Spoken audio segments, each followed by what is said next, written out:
I would tell people who believe that this epidemic is not affecting them is to just wait.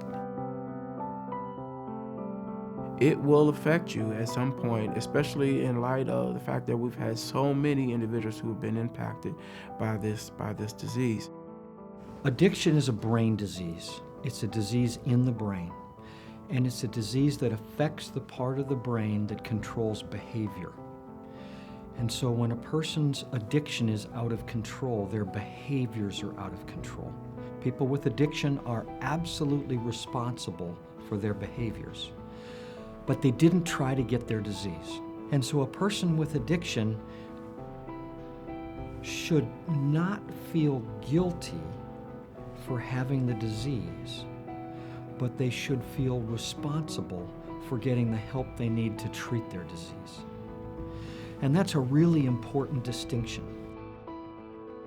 Education is key, awareness is key, being vigilant is key, and then leading people to the right resources is key as well.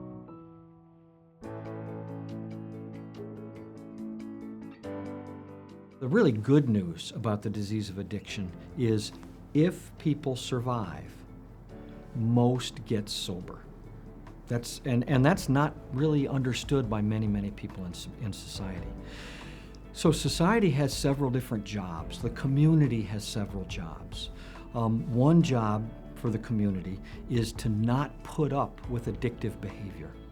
The way to do that is to reinforce social norms. Instead of making excuses for people who are drinking and drugging and getting out of control with their behavior, instead of making excuses for that out of control behavior, the key is to call people on the behavior and then make the link. Say, this was the behavior and you were using. It's the using that causes the behavior. You need to get help for your using. We as a community need to face it. All of us need to work together to find a resolution to this epidemic.